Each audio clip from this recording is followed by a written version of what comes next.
Good morning everyone, and welcome back to day 2 of the award holders event. It's gloriously sunny here, and our speakers today are all from all the nations, and they're bathed in sun too, so I hope it's the same with you. We have a really exciting day today, which includes this opening session, but also sessions from the strategy team on sustainability and EDI. Welcome also to the second of these 2 research sessions. These sessions, yesterday and today, have been drawn from the Researchers Network platform.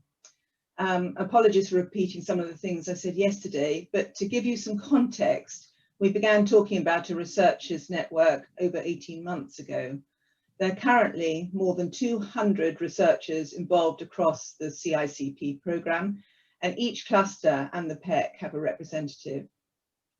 So it's very exciting to see the prominent role researchers are playing in the delivery at this award holders event.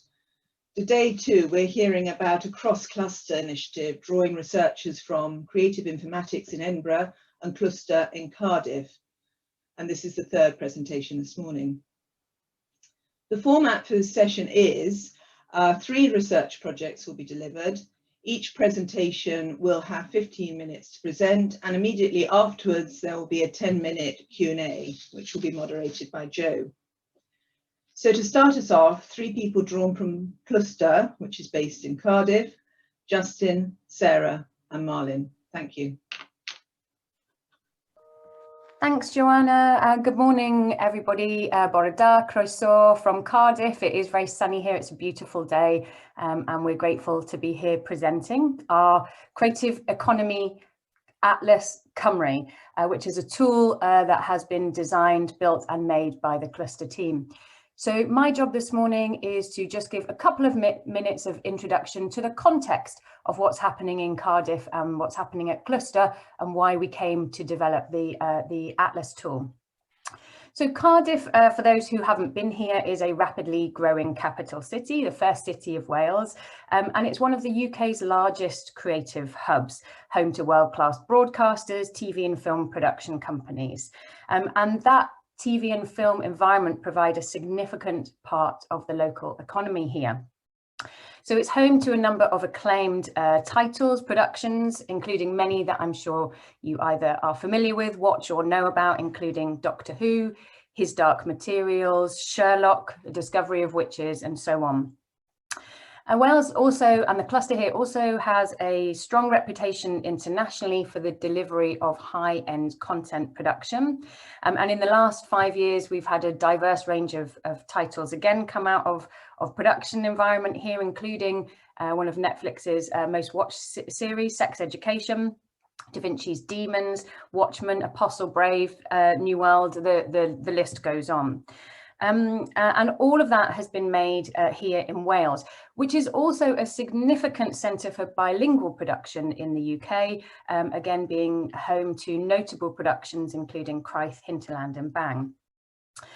So there's a really positive story to tell. We've recently completed some research that shows that Cardiff is the 3rd largest media cluster in the UK, with year-on-year growth and some very impressive statistics, obviously taking into account the last year, year-on-year growth, but also looking positively to the future.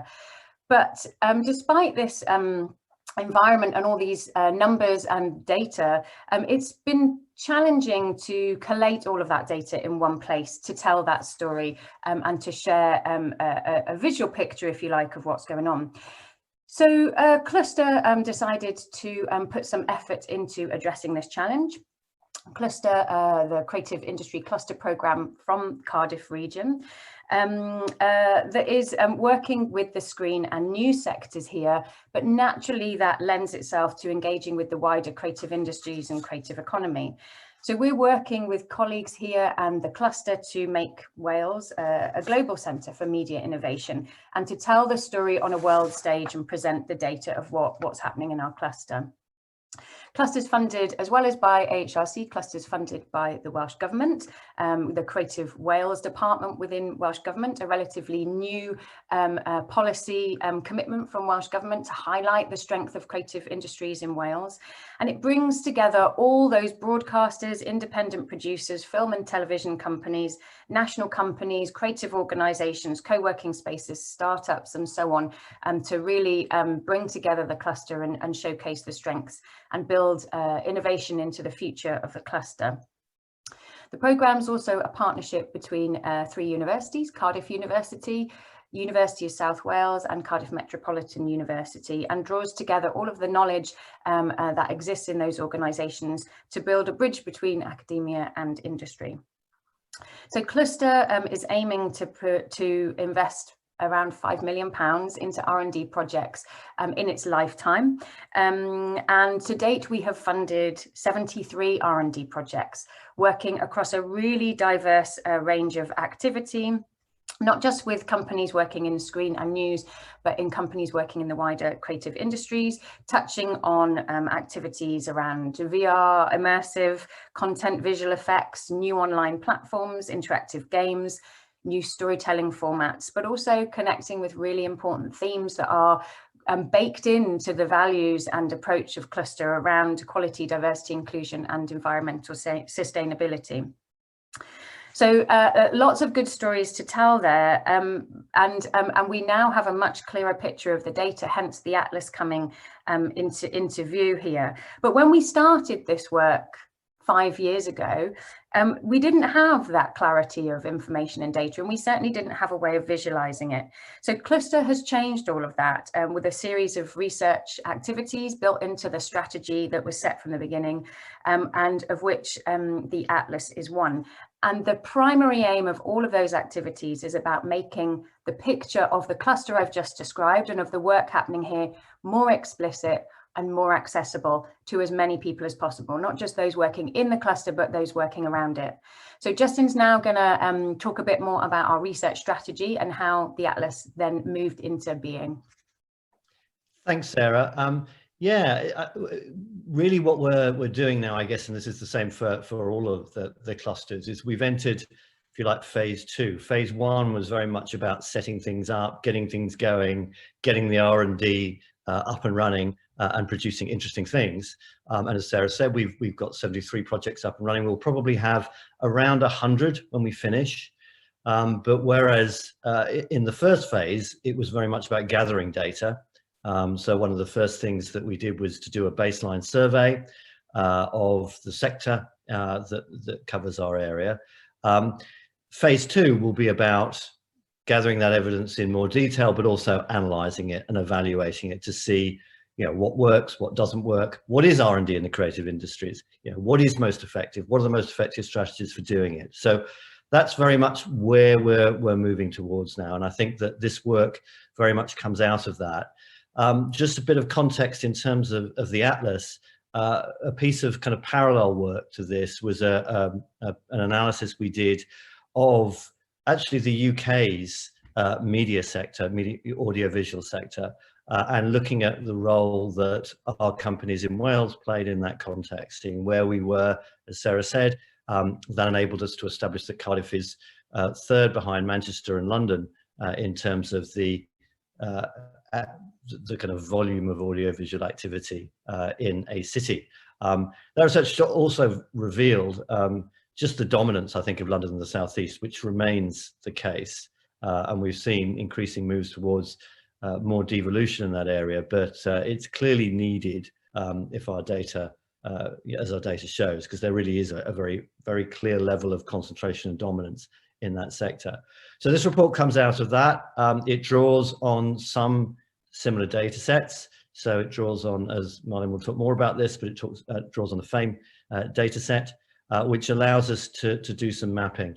The tool that Marlene's going to show you, it's worth saying, we're focusing on Wales, that's our patch, but this tool could absolutely be a UK-wide tool. So there's no reason why it couldn't be extended in all kinds of ways. So we think it has huge potential. We've got lots of ambitions for it, and again, Marlene will talk more about those in the future, but I think it does a number of things for us. It makes our research transparent and interactive in a way that reports don't always. It allows people to kind of play around with it, examine it, go and investigate things. What you'll see now is very much the sort of the first version. This is an evolving tool. We're going to add layers of data as we gather them. We're very keen, for example, to add freelancers to the database, so that you can search and look for concentrations about where freelance activity takes place, where it's concentrated, and so forth. That's a particular feature of the UK, that we don't have that data. Other European countries do, but it does mean that we have a huge gap in a lot of the analysis that we see and that comes across in the creative sectors. But anyway, that's enough about the research context. Let's get into the actual tools. So over to you, Marlene. Thank you very much, Justin and Sarah. So I'm going to share my screen so you can actually see the tool itself in action. If you can't see it, let me know, but I think it's working. So basically, if you go to our new Creative Economy Atlas, I will share the address in a second, you will be prompted to this first page. We wanted to make the tool as easy accessible as possible. So the first thing that you will see is an explanation of what the Atlas is all about. So as Sarah and Justin already mentioned, really for us, it's a tool, a platform to showcase the creative strength in Wales and really highlight what kind of things are going on, how much creative activities are happening in Wales, and also the sub-regions in Cardiff and the different areas. And you will also be able to have an explanation of how the Atlas is working, so that there are geographical distributions and scales across Wales broken down by the creative sector and then different layers. And of course about cluster and how to contact us. But if you, you can either start exploring the Atlas yourself, or you can go and take a tour. So the first thing that you have to know about our Atlas is that we have map layers, which are on top here, 5 at the moment, where you can click on and use the drop down to add more layers to the actual data. The most rich in data layer is on the very left, which is the creative industries layers. And here we used the FAME database to extract data from the DCMS SIG code for the creative industries, the organizations, and did a summary based on a number of companies, number of employees, and annual turnover in the different regions in Wales. This map layer allows both to have a filled in data layer, but also markers. That's what we call if there are dots. And based on this, you can see also how many companies now, for example, in this case, are in which area in Wales. Like I said, there is the heat map. So when you have the filled in colors on the one hand, you can zoom in if you, on the one hand, use these functionality tools here on the top, but also if you click on the markers. So you can go down, we decided to go down for certain layers up to the postcode levels. For others, we are even more in detail locally. For others, we stay a little bit on top. That was all a purposeful made decision.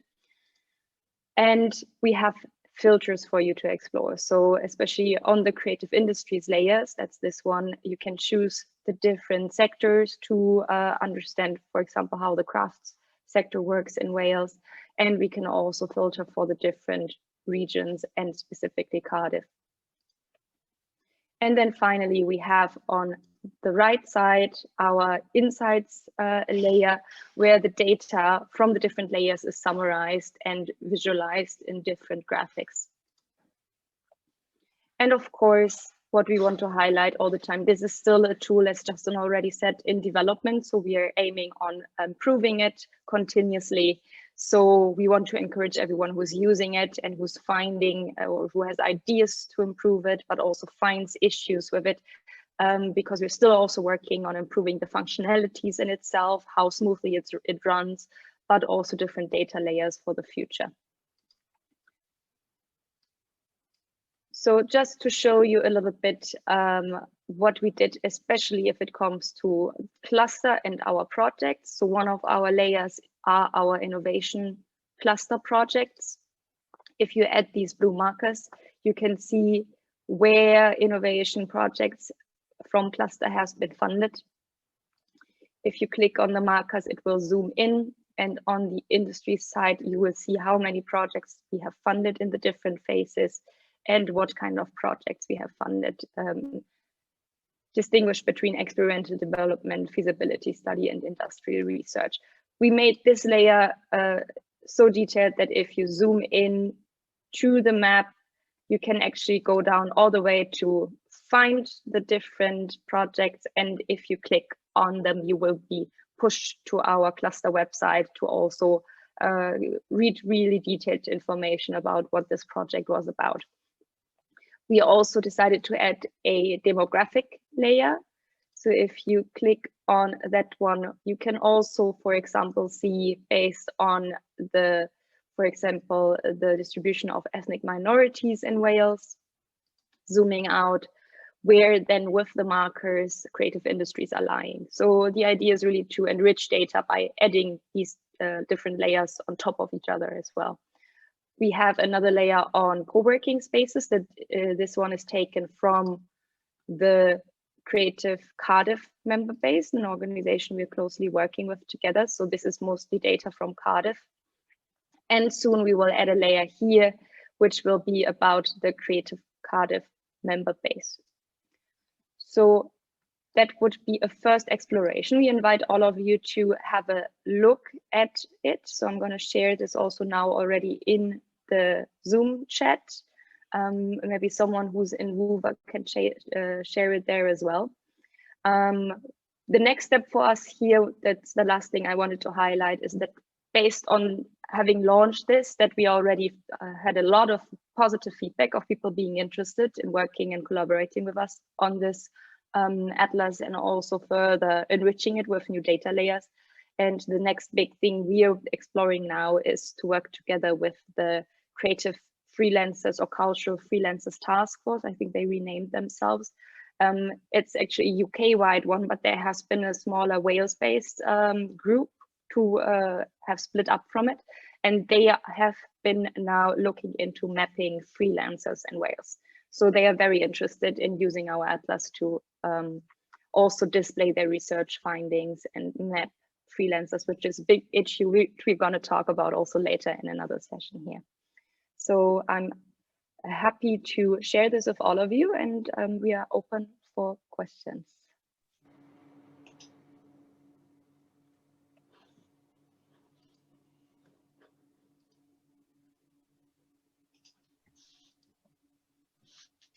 Thank you. That's fascinating. I'm slightly concerned because I've just got a message that some of our colleagues on Hoover aren't getting the service they need. Can the events person on this call let me know, update me where we're on for that, please? Yeah, there's an issue with Hoover. I've just let everyone know to come in direct through Zoom. They'll need to enter their email that they will then get in. Okay, apologies for that. Can I start with a question of something that Justin said? You're keen to add freelancers. Are there any thoughts of how you're going to do that? It's a difficult one because there is no database of freelancers, so we actually have to start from scratch. I mean, one of the ways that we will probably most usefully do that is, firstly, as Marlene said, we're working with a freelance task force who will be trying to gather data. But the Welsh Government actually did do its own creative freelancer COVID support scheme last year. So that meant that an awful lot of people applied to that scheme who were freelancers and received funding, many thousands. Now that obviously we'd need to get permission from all of those people to be added to the database, but at least it gives a potential start. So we're talking to Creative Wales and Welsh Government about how we might incorporate that data set. They're very keen to do that if we can. It gives us a really good beginning, because as your question implies, Joanna, this is difficult, mapping freelance, where do you find freelancers? I mean, you do it through networks, and we have a lot of those, and we can begin to do it, but it is a challenge because we don't have official data sets in the same kind of way. So it really is about creating an entirely new data set from scratch. So yeah, it's a big challenge, but Marlene, I don't know if you want to add anything on that. Yeah, indeed. This is something that we are now working together with this freelancers task force. They are aiming to do it based on a survey to capture the freelancers, and they want to push that they can do it regularly once a year or every 2 years, which would be great, because then that's also one issue. You might find a nice database on freelancers, a snapshot, somebody did a great survey and captured a lot of them and the issues they're facing and who they are. And then after 3 years, of course, the sector changes completely and it's obsolete data quite fast. So what they are aiming to do, and that's why we're quite happy that they approached us, is that they really want to do something regularly. It's still a discussion if it might maybe just focus on cultural freelancers, if they want to do all of creative freelancers or not. That's something they have to decide themselves. So we are just trying to support them in doing that, and then having the atlas there to really showcase what they are doing. So we're still exploring exactly how it will look like. But I think what I wanted to highlight is that they want to do it regularly, and that's amazing for me. So Brilliant. That's the first step in the right direction. Brilliant. Thank you. Jo? We have one question that's come in. Forgive me if you've answered this partially, because I was trying to sort out the Hoover issue over here. Just saying the atlas looks really great. Useful overview of the sector. Are you planning to be able to source, aside from freelancers, any other data sets? Have you answered that already? Well, I mean, we partly answered the response in terms of freelancers. I mean, I think it's fair to say that our ambitions for the tool are just to keep adding to it. There's not, any one data set that we would want more over the others, freelancers being pertinent. And so it's right that we talked about that first. But there are many. So we're looking at adding additional hubs and spaces, because obviously spaces being very important places where people are locating, obviously not at the moment when everyone's working from home, but increasingly as things sort of open up again. So we're not adverse to any data layer that's going to build the most effective picture of what's happening here, of the environment here, because it's not just about numbers of workers, it's about places that they're working in, it's about how they're working and so on. So I think, any layer that's relevant, I think, and can add a more dynamic picture, I think, and like Marlene said, where the data is credible and not obsolete and not out of date. So it's not just building a picture for the picture to then be incorrect. It's about building a live picture with data that we have that's the most current. Do any colleagues want to add, Justin? Sorry, go ahead, Justin. Yeah, I was just going to say very, very briefly, I guess that it's not just data sets we'd like to add. I mean, I think it's also kind of ambition too. So as I mentioned earlier, I mean, one potential here, it's a lot of work, but there's absolutely no reason why this couldn't be a UK-wide tool. All of the functionality is there for it to be a UK-wide tool. So that's clearly something that we could move towards. I mean, there's a lot to do to get to that point. And that, of course, then opens up a whole range of data sets, some that will be specific to Scotland, some that will be specific to England, and so forth. I guess the other thing, though, is just it's not just the data sets, it's how people interact with them. And I think we'd love to have more interactivity so that people could use this as a way, for example, of contacting one another, so you might be looking for a very specific thing. You might be looking for, I don't know, a particular kind of video maker in a part of Carmarthenshire. So you find them, and then through the atlas, you can then make contact with them. So that's a kind of a whole level of interactivity that we could potentially look at developing. But that would be quite exciting to make it really live and really work for the companies that are in it as well. Is there something with the people who are listening now that you would ask them to do, or is there a practical step that the audience could get involved in sooner rather than later in this initiative? Well, I guess it I mean, if people are interested in thinking about whether they'd like to be part of this, yeah, absolutely do get in touch. Yeah, we'd love to talk to you. That's great. A number of people have said they want to keep in touch, especially as more on a UK-wide level, and also commenting on the lovely clear design, brilliant visuals. One more from Creative Informatics. Through visualization, the gaps in data become more visible quickly. So that will be really useful going forward. Yeah, I mean, I think that's a really interesting comment there. You know, I think for so many years, there's been ongoing discussions about gaps in data, or, you know, not having a clear picture across the UK. You know, all of this provides, hopefully, if we could do it on a UK scale, would provide, you know, a really great resource to signpost policymakers to, stakeholders, partners, you know, to keep adding to the narrative and evidence base of the contribution of the sector. So I think at that level, it also, you know, could be really beneficial. I'm thinking, for example, to the Creative Industries Federation report on creative freelancers a couple of years ago. Wouldn't it be incredible if we could do this work on a UK level and have a map for the first time of the freelance environment in real time? I mean, that's, you know, it's quite an ambitious, you know, sort of thought that, but I think it's, you know, it's one that we'd like to hold on to and see if would be possible. Maybe I can add here as well, because one of the main functionalities we really saw in that is not necessarily to add data sources that we are gathering ourselves, but that we are rather an aggregator platform, because we see that so many organizations have different, very valuable data sets, and the Atlas is something that is bringing it all together. So that's also maybe a call for action for everyone. If you know organizations who have this kind of data, they don't even know what they're doing with it and how to showcase it. We're not trying to take functionalities away from other organizations, but rather allow them to also showcase what data and information they have via the Atlas. So at the moment, as you see, we have Cluster on it, we have Creative Cardiff on it, and then background information from Fame and socio-demographic data layers. And we really see that this is something very nice to overlap all of these different data organizations, basically. So that's an idea here as well to maybe take from this discussion for all of the participants. That sounds like a very generous offer, actually. And I'm surprised if you don't get quite a lot of feedback from this almost immediately.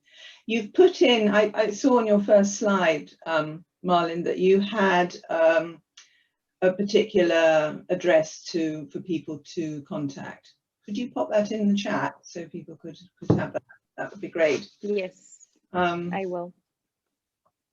Are there any other questions, Joe, or anything else you want to say?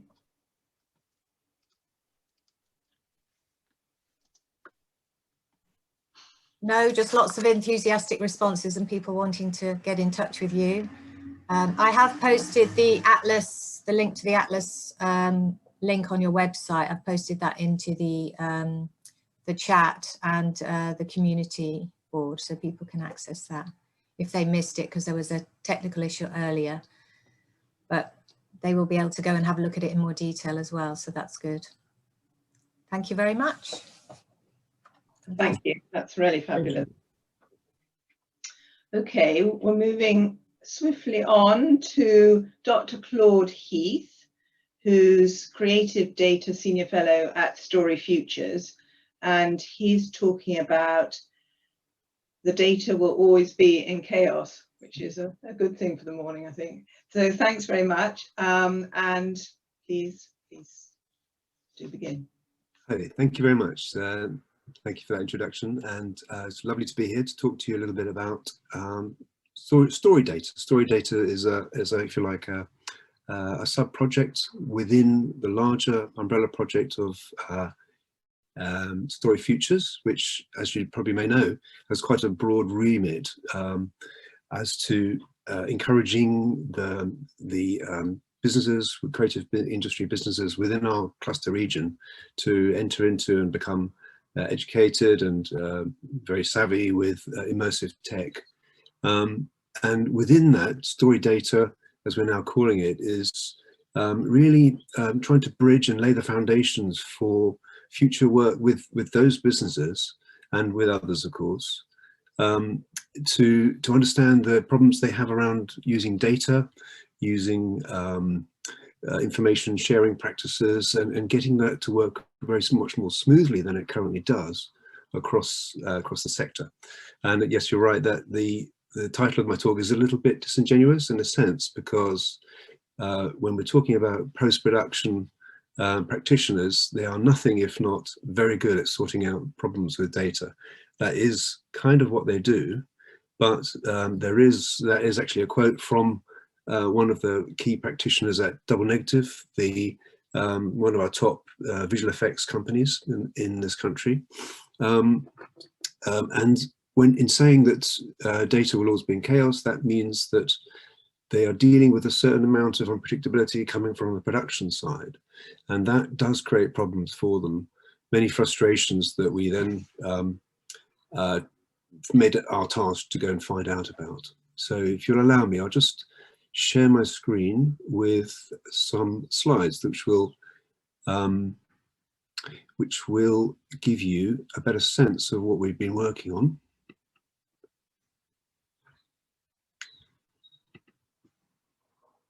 I'm going to make this full screen. Sorry. Going back, sorry, I come into the wrong slide. I beg your pardon. This is the title of my talk. The data will always be in chaos. Metadata in the media post-production industry. We, as I explained, we've been working with some very key top post-production companies. This quote here in green at the top really illustrates, sums up what I want to communicate today, which is that for the very first time, we think we've managed to create a kind of broad cross-section of the industry to find out what the key problems are and how we can address them.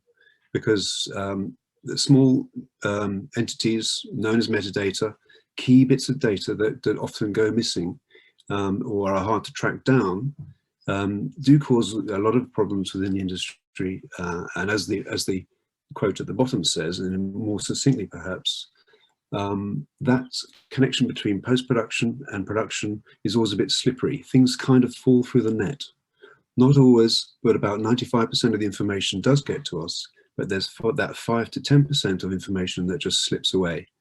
And that is coming from someone whose job it is to get data from the productions that that they need to work for, and pass that through to the rest of the creatives that work in that company. So there are, if you think about the scale of the industry, an enormous number of problems, and as the scale of that within the broader sector, and you think about the amount of money that is tied up in these problems, what seems like a small issue actually is quite a significant one. And you can see from these figures here about the global market and what it's valued at 2.3 trillion in 2019 dollars. We have 63,000 people approximately globally working in the industry. And just to illustrate, for example, how the Crown, for example, costs upwards of $13 million per episode. There's a lot of money at stake. A lot of people working with this data who need to have it as soon as they can, and that is sometimes not the case. Here you have a picture of Chris, who works at one of the main post-production houses in the UK. Evolution's one of our key partners, founding partners. And his job was really, as you can see, sitting in Soho, trying to work out in his inimitable way to deal and smooth out the problems that do occur. The UK industry, of course, is very significant. We lead it in many ways. There are lots of factors that will dictate how the UK grows in relation to the global market, and we hope that the things that we've been studying and looking at, and the tools and solutions we're starting to produce, will become a global solution. So our methodology, just to take you through that quickly, was really through ethnographic to begin with, and then a series of co-design episodes where we took our partners through this, walked them through this process of coming up with a joint solution. That was a really fascinating process, 18-month period of intense ethnographic visitations with them to try and work out what the key issues were. And there was a very interesting, I'll tell you about a very interesting moment here with these post-it notes, where from all the interviews that we'd conducted, we gathered the main pain points, the issues that were cropping up from the various practitioners, collated them all together, asked our partners to basically do some sorting and sifting through those different user stories. We came up with a whole different batch of pain points that we could sort of begin to isolate and target. But the interesting thing about that was that the very first time these leading practitioners were saying to each other, hey, we have the same problems. We have similar, maybe not the same, but very similar related problems. We can perhaps begin to think about ways to address these now. So with that in mind, we started to then move into targeting which pain points, which part of the process were we going to address, because as you know, it will be a very complicated area to look at. And here, for example, this is a kind of a group exercise in mapping the entire space. And as you can see, these red markers here, they crop up at the very beginning of this sort of collective journey from production to post-production. What we are seeing here is a way to sort of synthesis, if you like, of all the different types of processes and practices, and the kind of data as well is very varied within this picture here. But essentially what we're looking at is a group mapping, which I think is the first time that's been done across post-production. What we're saying here, excuse me, is that the three key pain points were down below here in red: lack of notes from set, misunderstandings and misreadings, and good practices get broken up by the pressures of production. So that was, as you may realize from the last slide, those were the ones that were at the beginning of the linear passage of data through the entire process. So by addressing those three key ones, which are early on, we hope then to solve some of the other ones which are consequent on that. And we've then built upon other related work, which looks at providing some kind of overview. And the only real way you can do that is to create what's called an ontology, which you may be familiar with. An ontology is something that allows you to introduce structure into a domain. And of course, we have many subdomains. And what we've done is tried to create a very broad one that, as the last paragraph here says, it addresses all of the things that maybe some other ontologies haven't, which is television, visual effects, immersive, even virtual production. So we're being very broad and quite ambitious, and we are taking our work into some areas that haven't been touched before. But if you'll allow me, what I'll do is just describe to you a little bit about, in a very simplified way, how the production process feeds into post-production and what that looks like, because you may not be familiar with that. So we're taking a very interesting and short film, that 24 minutes, I believe, by a German artist called Nico Joanna Weber, who collaborated with Double Negative, this visual effects company from London. And their task was to take footage of this alligator. This is for an art film to be showed in a Kunsthalle in Germany. This is an albino alligator, a very rare creature, but the task for the visual effects guys was to then take a CGI version of this alligator through a walk through Paris. And as you can see, what we've got here is a notional workflow to illustrate how that might work. So on the left, the dailies from the shoot in Paris, get captured and sent to Molinaire in London, one of our partners, for this beginning of this, what you call edit support process, where the editors can finally put the product together. We have a little summary at the bottom of the kind of savings that we believe could be made here in terms of time. And of course, there's money that is attached to that time. So if you think about 49 days over a project of 30 days, that's a significant amount of time and stress, it has to be said, that can be removed from the whole process. So if you'll allow me to show you the next one. DNEG would then take that footage, create a virtual alligator to walk through these various locations, and their job is to capture lenses, focal length, resolution, frame rate, and various things that will allow the alligator to be captured and created effectively. And again, here you're saving about half a day to 3 days per shot. Of course, that will vary across the size of the project. And then finally, you've got the versioning and the languages part, where the product has been made, the final media product is made, and you have a situation where the alligator is wandering through Paris and very interesting locations, but you might need to make versions of that for different parts of the world. So that's what the production process or post-production process looks like. And our contribution to that was to see if we can establish technologically a backbone, so to speak, that runs through the entire process, the handover from production to post, and then right through the post. We're calling it a backbone, but essentially it's a way to ensure the persistence of metadata. And that's, as you can see at the top, running through there, and it is synthesized and organized by this reference model, this ontology.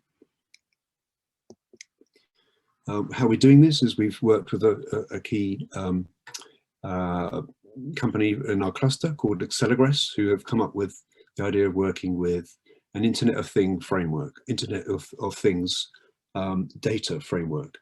So that really brings the industry into what current practice is in other sectors.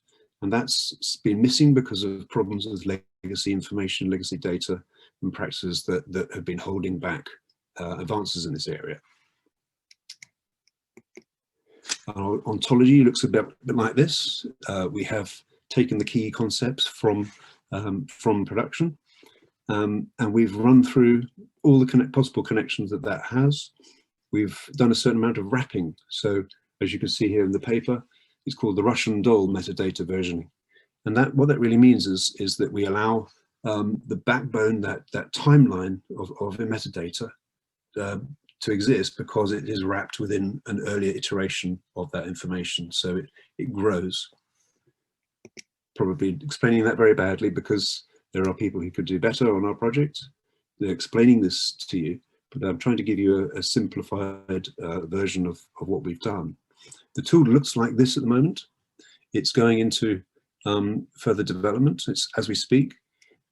This is the timeline here in this image, which shows you for the first time now, practitioners can actually look at their metadata as if they're looking at a calendar to see when it was made, when it arrived, what character it has, and it gives them the ability to work with this interesting backbone of information, which so often would go missing.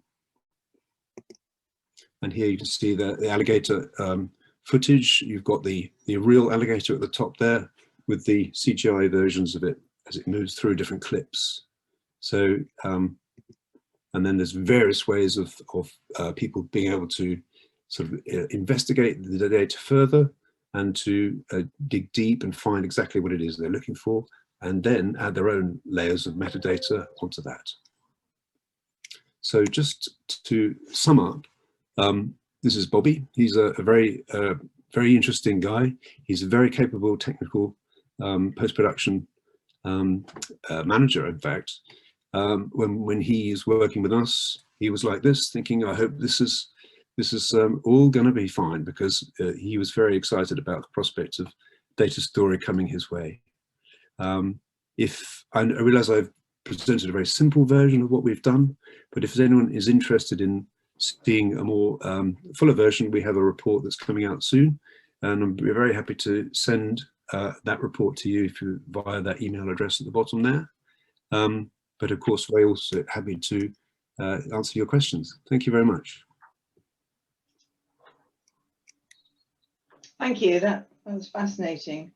I'm glad you made it simple. I know. Very helpful for me. One quick question to get us going really is, you talked about group mapping across post-production. What do you feel the appetite for that is?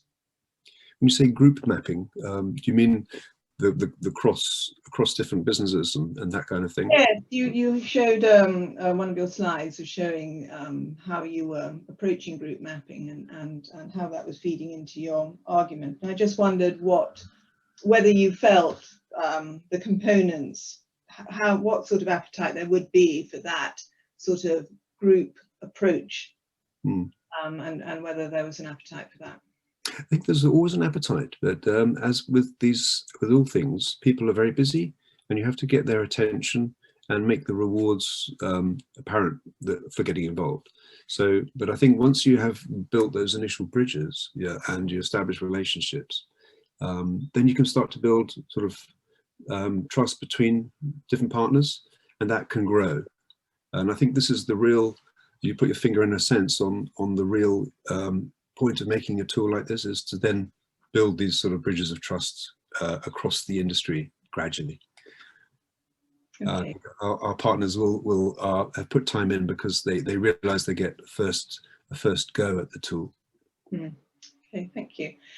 Joe, do you have some other questions from Hoover and Zoom, please? Hi there. Just checking, nothing's come in yet. And my question was similar to yours, Joanna, about how it's been received by the production and post-production community. But we have a few coming in, hang on.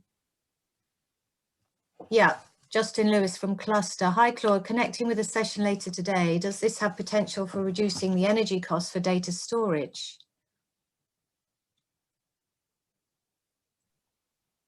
I think there are lots of, there is, in the sense that you're bringing together lots of different databases and you are creating communication between places that don't often have that communication.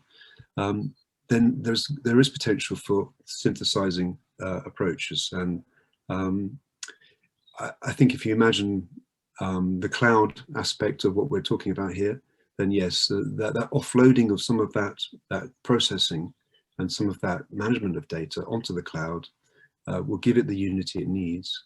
Energy-wise, yeah, that's a very interesting question. I'm going to have to think some more about that. Yes, absolutely.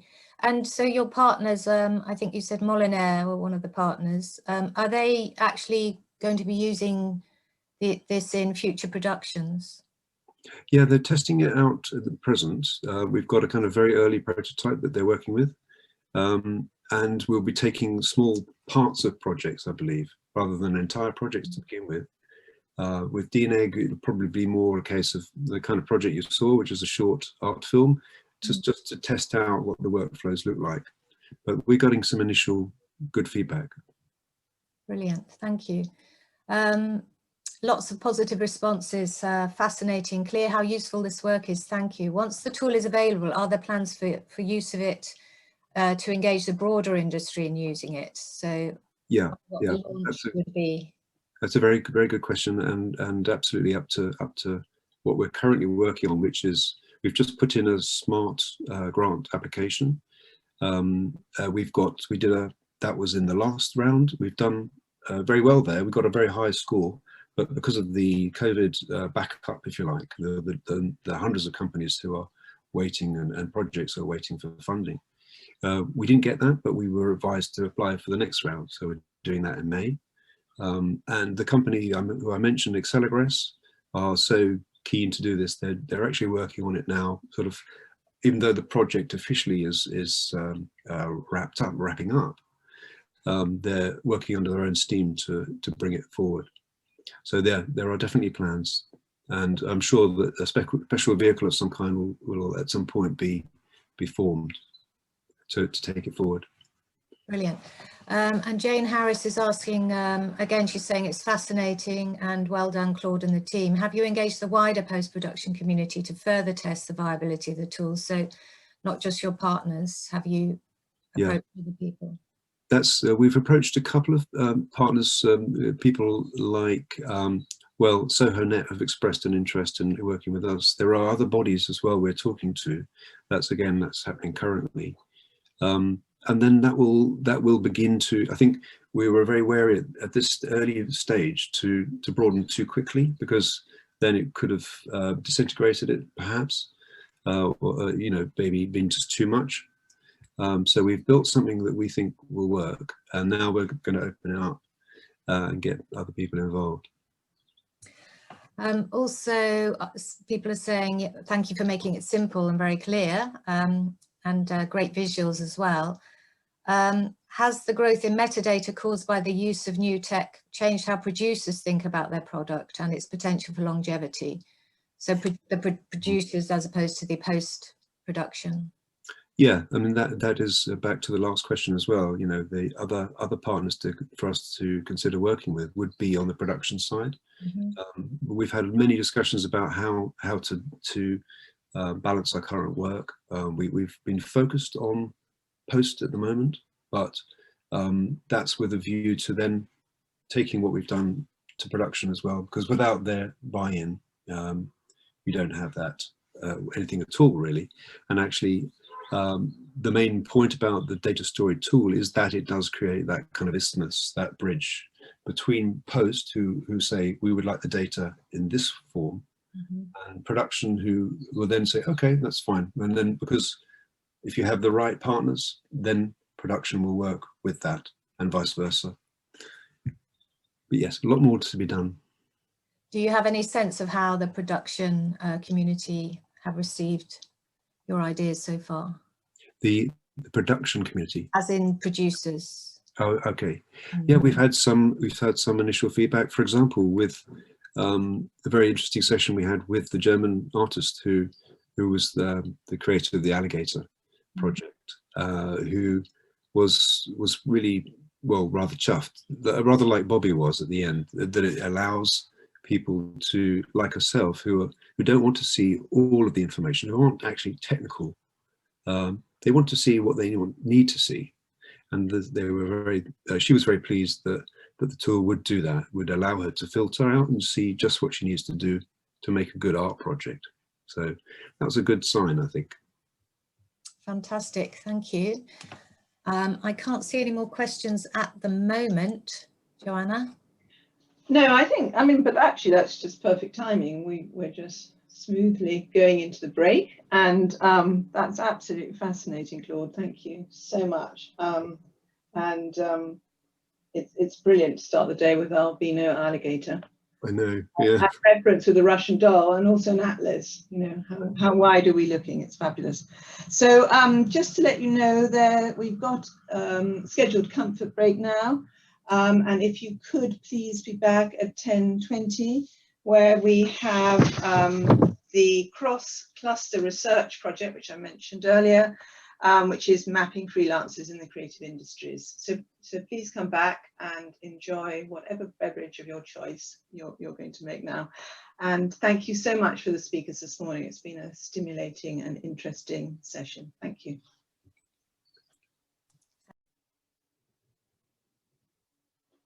Hello, welcome back. And thanks very much for coming back, and it's great. We've got about the same number of participants, so that's brilliant. We're now moving on to our third session, and this is mapping freelancers in the creative industries towards better data collection for better policy mapping, which sounds perfect. And it's a collaboration, as I said, between two of the clusters, Creative Informatics and Cluster. And to start us off is Ingi from Creative Informatics.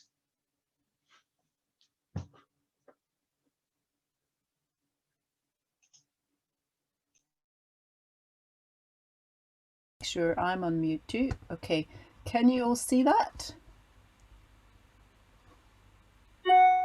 Yes. Excellent, thank you. It's just in presenter mode, Ingi. Oh, is it? Okay, thanks. Keep me right. Yeah, perfect. Okay, there we are. Brilliant. Can you also see my chat? Is that showing? No. No, That's just fine. Right, well, without further ado, I better start. Well, welcome to our presentation today. So this is a joint presentation between myself, Inga Panels, Ingi Helgason and Marlon Komorowski. So Ingi and I work for Creative Informatics, and Marlon you heard present earlier on the cluster project. So we're talking about mapping freelancers in the creative industries towards better data collection for better policy making.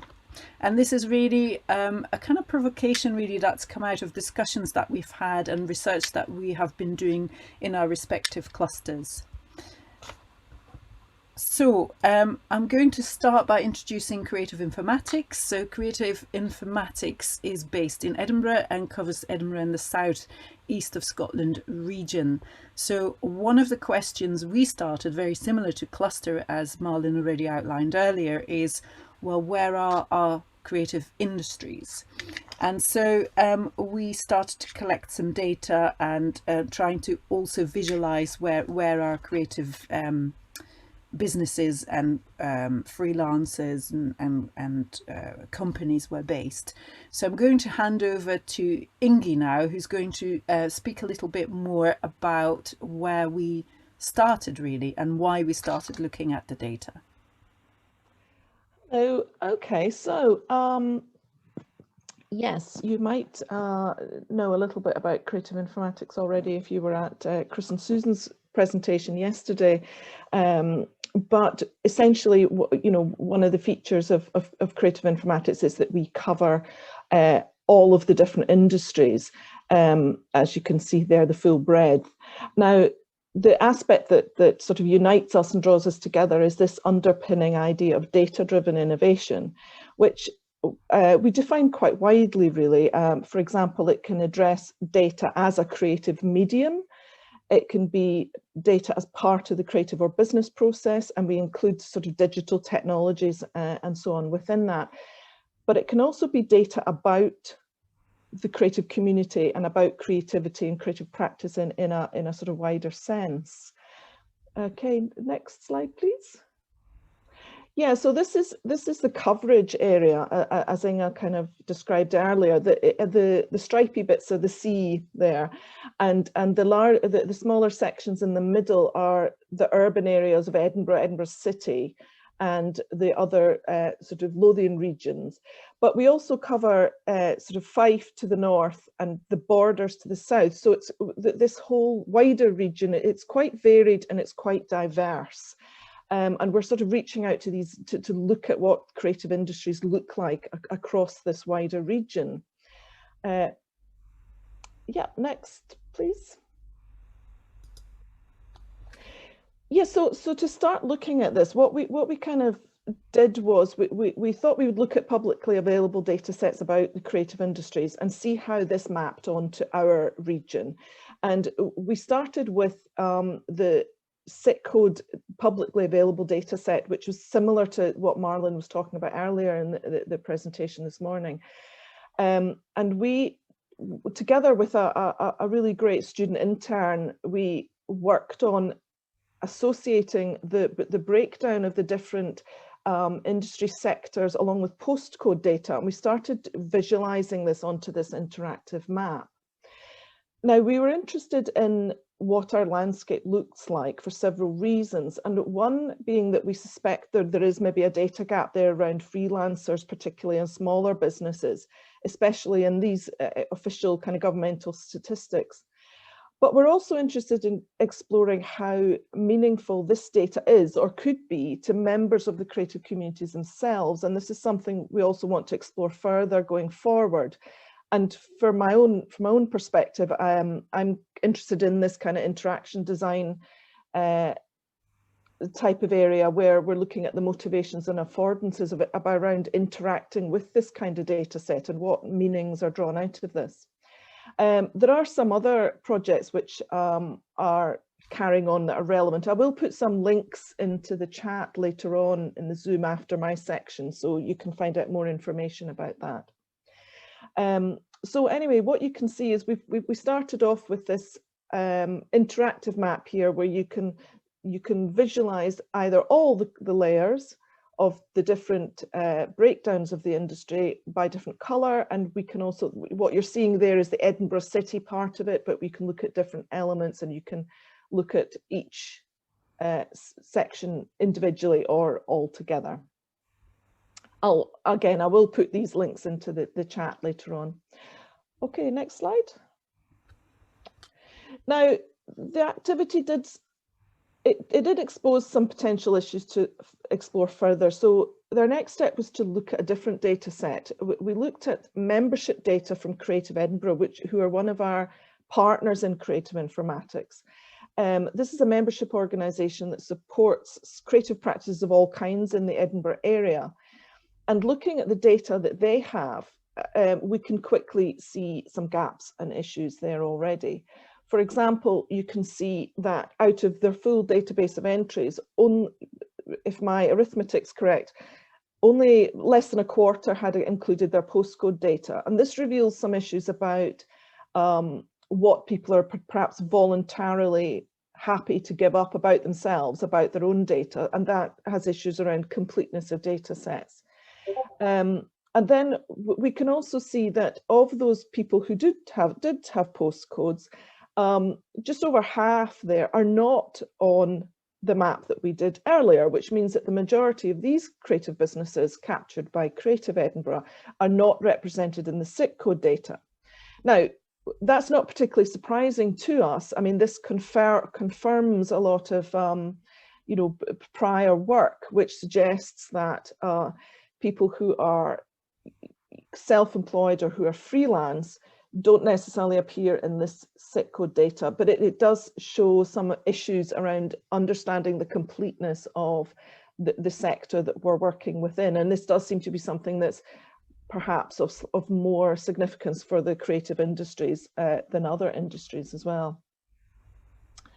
Yeah, I think that's me, and I think I'm ready to hand on to Marlon, who'll talk more about the next section. Yes, thank you, Ingrid.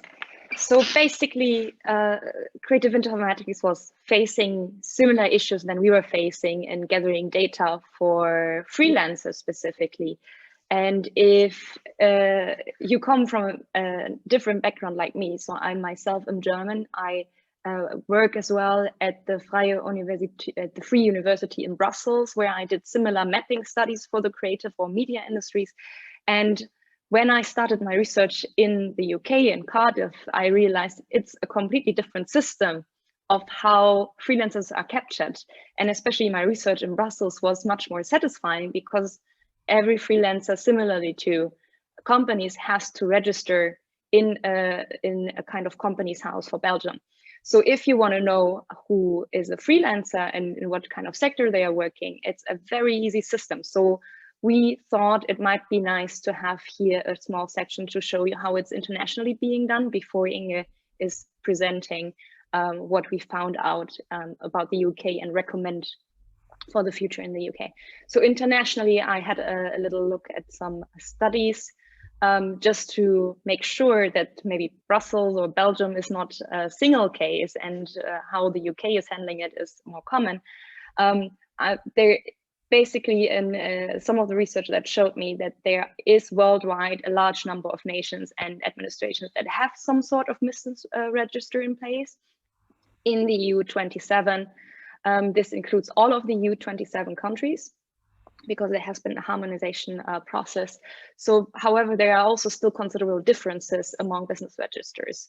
And a yearly study that is being conducted by the European Business Register Association, where also Companies House is taking part in, they found that actually out of the 93 organizations they have been surveying in 2019, 55% of them actually capture sole traders.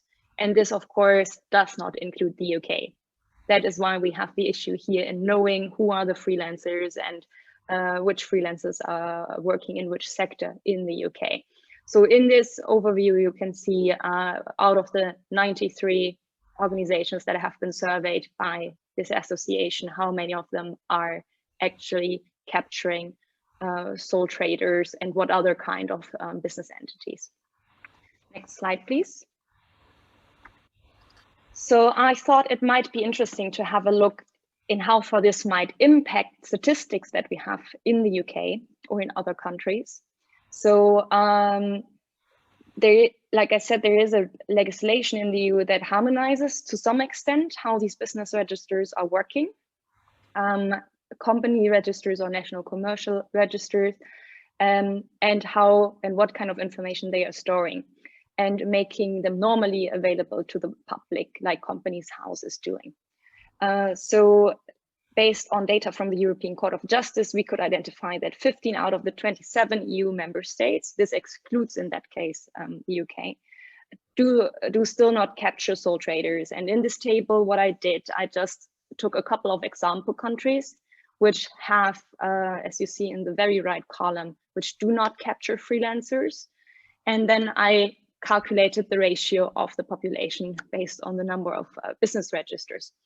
So as you can see, the countries that don't capture freelancers have in all kind of measures, and this includes how many companies there are or how many businesses there are per person in the country.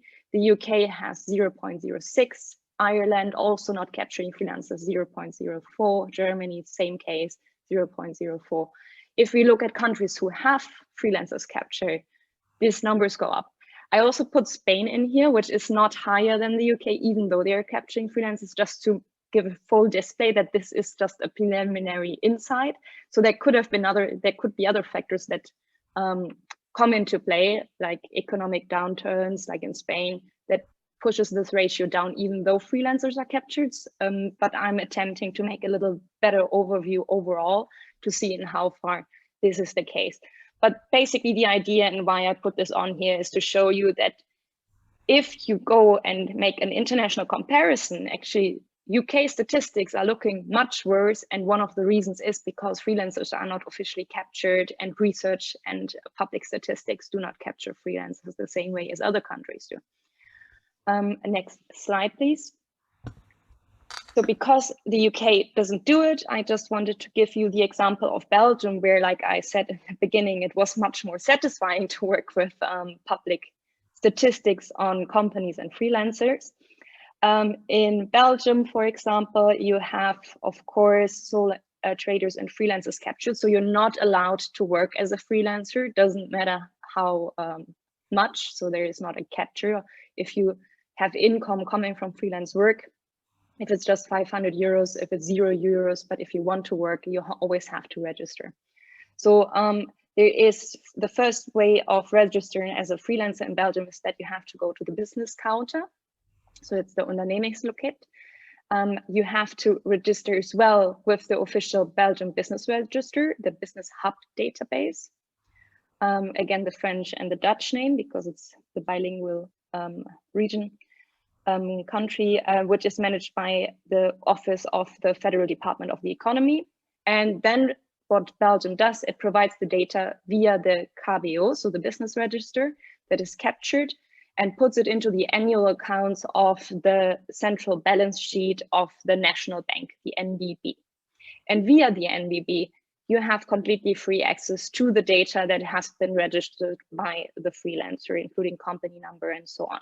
So if you use a SIC code system that is in Belgium called NACEBEL, so the European official word is NACE, nomenclature, blah, blah, blah, it's very French. So the NACEBEL code, which can be translated directly to the SIC code, you can actually find the exact numbers of freelancers. And if you actually don't register, you're doing it illegally. And another thing I wanted to highlight is what is happening, and that's also an issue we can discuss later, is that the government is responsible to regularly check the accuracy and validity of the data in the business register. So the bigger the company you are, the more regularly they're doing it. So they're not doing that regularly for freelancers, but they actually ask them to yearly update and check if the data is valid or not. Next slide, please. And here just a short overview of what kind of data you have to give when you're a freelancer in Belgium, including your registration number, the status if you're active or not active, your legal situation, start date, name of the business, so you can use your own name as a freelancer or also come up with a business name. Contact information, email, website. There is not as detailed information needed if it comes to turnover or if it comes to added value created by you as a freelancer. So they are making it not compulsory to give this information. The bigger the company are, the more information and more detailed you have to give these information. However, it is very easy to still know how many freelancers there are, and you can base on sector estimates quite easily also how much economic contribution freelancers are producing. And then you can access it via the normal databases to really get this information about freelancers. What is also interesting here, the same as the FAME database that we used for our atlas, or Creative Informatics used for their atlas, is based on FAME. And this FAME database is basically from Bureau van Dijk, European-wide for all countries available. So if you have a business register in a country that captures freelancers, also these very easily accessible databases like FAME would be able to give statistics about it. Next slide. I think that was from me, right? So over to Inge. Thank you, Malin. So our provocation really is here in terms of mapping the freelancers in the UK. So currently most of the data, as already outlined by both the Scottish data collection that we did for Creative Informatics and the project that Malin outlined for clusters with the atlas, is that the data is drawn from FAME, and FAME draws its data from in great part from Companies House. So at the moment, the SIC code, which is the data really on which all of this hinges, is collected for companies and incorporated businesses, but only if you're either have a turnover of £250,000 or if you're VAT registered. So for most of our freelancers who might fall below those thresholds, therefore your data wouldn't be collected. And it's not collected either through Companies House or the HMRC. So our provocation really, informed by our collective research, is that we are suggesting that it might be useful to make SIC code collection compulsory for all businesses. So irrespective of their legal status, turnover or VAT registration through the HMRC annual tax return, which all businesses are required to do. And that is already the case for companies, which will include some sole traders, but misses out a large proportion of the freelancers because they fall below those thresholds. So, and our research shows that the Easton and Caldwell French version of the extent of which to which freelancers populate the workforce in the creative industries is much more extensive than is visible in the official data. We also suggest that we have to adopt a DIY approach to data collection and the mapping of the creative industries. That we currently have to adopt a DIY approach, but we're arguing that that's not viable in the long term and is lacking comparability across regions, and there's diverging methodologies in how data is collected, and it also puts the onus on organisations which are currently possibly not equipped to collect data. However, in terms of possible solutions, so one of the provocations we've put in a paper that we're currently working on as a white paper is to make data collection indeed compulsory at the HMRC. Does that then create, what would be the administrative burden be? Would this create privacy issues? What might be the implications be? The other solution might be to take an ecological approach, and that is to create value for local databases. So in our case, that would be Creative Edinburgh or Creative Cardiff in Wales. So those organizations who already sit on data but aren't collecting it in a way that is particularly useful for us as researchers? Could we help them to make and collect better data to tell them what would be useful? Would this then create a burden on local organizations who are not really in the business of data collection? Would this create privacy issues, for example? So one of the interesting models to emerge here, both through our mapping and through the atlas in Wales, is that kind of merging of data collection. So both using a nationally collected statistics, which we know has critical data gaps, and then also working with that kind of creative ecology data approach as in the cluster. So that's our provocation to you, is you know, what do you think those what would be the implications as far as people could see in terms of making some data collection compulsory through the HMRC, for example, as the most logical one? Are there better or alternative data collection methods that people could think of? And how could we empower local organizations to basically value their own data sets and empower them to collect better data? So that's our provocation for you today. Thank you very much for listening, and we'll throw it open to the floor. And sorry for overrunning a bit. No, that's fantastic. It's really interesting. I just had one question for Marlin. When did the registration start that you're talking about, the one you were referring to in Belgium?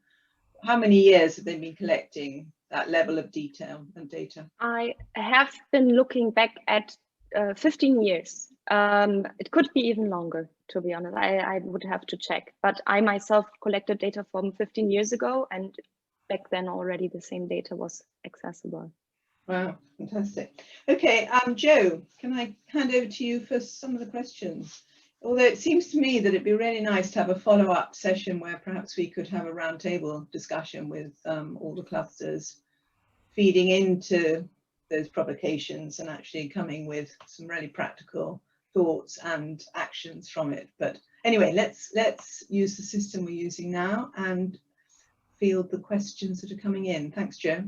Well, I don't have any questions just yet, so if you did have some more to say, Inga, do go ahead. Yeah, I also like to flag up, we are, so Creative Informatics is already in dialogue with Cluster about adopting their map and atlas creation, because the map that we created was a sort of testing ground, really, to test the principle. And we were already planning to make an improved map version of what we created, and then saw what Atlas had produced and thought, why reinvent the wheel? So already that collaboration is happening. So I just wanted to flag that up. That's good to hear. I'm sure there'll be more of that happening as well in future. I was just wondering how it had been received, this idea of freelancers needing to register. Have you asked many freelancers, and wondering what kind of feedback you might have had on that from that community? Well, that's a very good question. Well, at the moment, our research is predominantly focused around what they know about SIC codes, and they don't know anything about SIC codes because they don't get asked. So we haven't asked specifically what they would feel about registration, but it's so that will be the next phase, is asking how they would feel. So we could go back to Creative in Edinburgh, for example, and ask their what's it called, their community. Yeah. And they're already putting out a survey, for example, so they're surveying their membership, so we've had input in what kind of questions they're asking. Right. That's interesting. I know you said that with the idea of HMRC registering people, of course a lot of freelancers are under that threshold. They might be earning under a certain amount or whatever. I wonder how that works, Marlin, in Belgium or other countries, in terms of freelancers earning under a certain amount. Is everybody registered, all freelancers? There are differences. In some countries there are thresholds of you have to earn at least 5,000 euros, for example. Belgium is one of the countries which says everyone has to register, but they are having the governmental idea behind it is to protect you as a customer quite a lot. So Belgium has a very customer-friendly policy system of them saying you as a customer have to be able to access information about this person before you make a contract with them. And only, I mean, it makes sense as well, right? I mean, you make a contract, especially in construction. You had a lot of these situations where you might want to hire someone to do your facade, and then they are going bankrupt, and in the end, you're sitting there and you don't get your money back. So the idea of the government enforcing lots of registration, having to publish financial information, is quite a lot around the idea of you protecting as a business partner or customer of these services. And that's also for freelancers, because if they are going bankrupt or disappear, you also might be sitting there and you have paid and you will never be able to get your money back. So that's the idea behind it. On the other hand, it might stop more people from registering as a freelancer. So saying, well, that's too much effort. But overall, it's a one-time registration. And in the study I looked at, there is also about the financial burden. So it costs in most countries between 50 to 500 euros, let's say, to register as well, from that perspective. Where then the people say, oh, I won't register, it costs me 500 euros, and they will never start their freelance business. So it's all pros and cons, you see. It's all about, yeah, it of course gives benefits, and for us as researchers, having access to data is essential, also for policymakers, which we could inform with this. On the other hand, you burden and might stop more people to register and work as freelancers on the side, because of the financial and administrative burden you put on them. Okay. But there are middle ways, right? Yeah. That's at least what we suggest. We're running over slightly. We've got one last question though, if that's okay with everyone. Peter Oakley is asking from RCA, so he is asking, how will this negotiate government initiatives in reducing business workloads? Well, I guess the question is, what does this in reality mean? I mean, in reality, what this would mean is that people would have to tick a box that says which of these SIC codes represent my sector, how these particular codes relate to my industries. This is what that means. So we are at the moment interrogating what that would mean, you know, because you know people have said that, well, why create extra workload? But I think, like Marlon said, it is weighing up, well, what would be the benefits of the extra workload, which, you know, as far, you know, I'm speaking personally, and I'm also a freelancer, and I also file tax returns, so I don't see personally the onus of ticking a few extra boxes on the, you know, filing a tax return is painful no matter what you do. So a few extra boxes is not going to make a difference as far as I'm concerned, but that's just personally.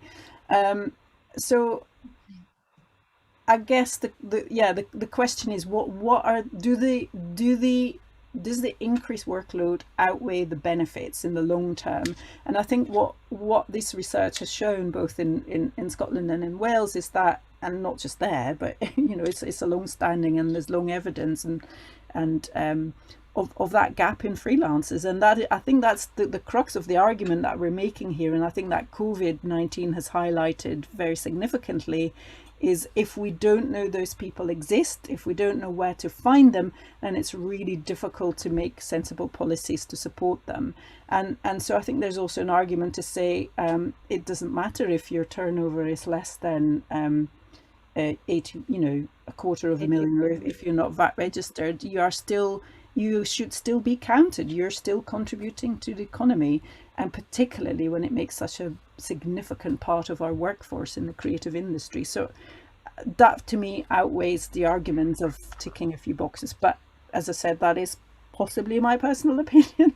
But you know, I think that's one of the things that we are investigating in our provocation in our paper is, well, what would be the burden to individual businesses? And we are particularly speaking about freelancers here. I think it's also, from what Marlon said, it's also the spirit in which it's done, isn't it? If it's done with, as Marlon was saying, with the idea of protection or safeguarding, that's a very different way if you're asking people information. Sorry, Marlon, you wanted to add something. Yeah, just real quick that I think the real burden or the real problem we face here is that HMRC already collects information for freelancers above 85,000, but that's not publicly accessible.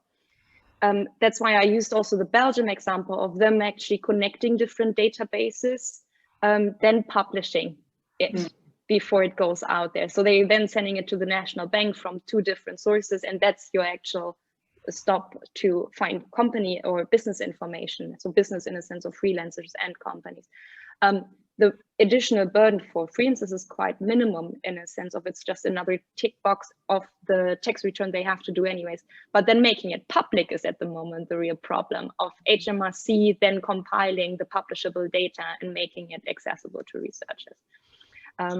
So that's my argument. It's not really much burden for the businesses actually in the end. If I don't say we should do the Belgium system because that's not more work, yes. But if we use a system where HMRC is collecting it anyways, but not making it public, that would be the first step that could be taken at the UK level.